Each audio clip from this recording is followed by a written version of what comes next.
I don't know if you've seen my last video, but Hay River has an unprecedented and unexpected huge flood that has affected the whole town. The entire community of Hay River in the Northwest Territories is this morning under an evacuation order. Everyone in town told to leave their homes for higher ground. My family, my friends, there's dozens and dozens of homes that are being highly damaged or even destroyed.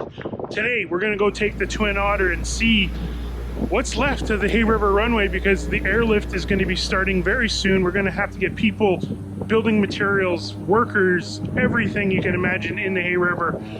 Luckily, we have a Twin Otter. I don't know if you know, we have a Twin Otter. We have a Twin Otter and actually a new 1900 D, and along with the 737. More info on the 737 in the next video.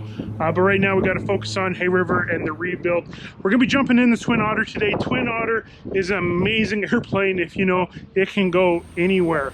And today we're gonna go try to land on what's left of the Hay River Runway. And yeah, so if you've seen the news, you've seen pictures, or again my previous video, you've seen that the runway was pretty much underwater, but luckily there's a perpendicular gravel runway which seems to be dry and no problem absolutely for the Twin Otter. So Father, my brother, and Stella are going to jump on the Twin Otter today, head down the Hay River, and A, see how the runway is, and B, see how my family home is doing. I don't know for sure, but I believe our Twin Otter was the last airplane to take off from Hay River, and I think it's going to be the first airplane to land back in Hay River. I don't know if Land has done any flights, but we're going to go in and try see what's left. And luckily, again, the performance of the Twin Otter is absolutely amazing.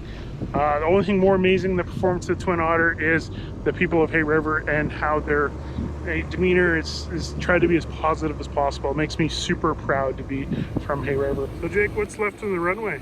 05 is wide open, 14 about halfway down. There's a bunch of ice chunks, about a third of the center of the runway. But other than that, the water's receded. Good enough for a Twin Otter? Oh yeah. We got a load of water on board for the volunteers and for the people that are displaced. Yeah, we're going to get in there and see what's up. Kathy McBryan is with us, one of the members of the community forced to leave her home. Well, right now I'm at the bridge behind me. You can see it behind my shoulder. Right. So Kathy, what you see? What do I see? I see something I haven't seen in 50 years from I'm living in this house. Close to the ice wall. But you can tell, because the ice is back, but you can tell the water. And she said ice chunks in the front yard. But you can see the debris. It went all the way through the top of a whole entire house. So here's my family home. As you can see, it got about 2 to 2.5 feet of water in the basement. My childhood home from the 90s is as I left it. So my Simpson cell didn't get wet.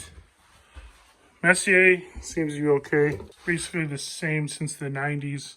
A lot of my memorabilia and stuff has been highly damaged. You know, we've filled up a full dump truck full of our family belongings, and luckily my mom's house is one of the lucky ones. It doesn't seem to have any structural damage, even though it was very, very close. Soon, next we got the 737. We need that aircraft now to help the rebuild of Hay River. So wherever you are, I hope you're dry.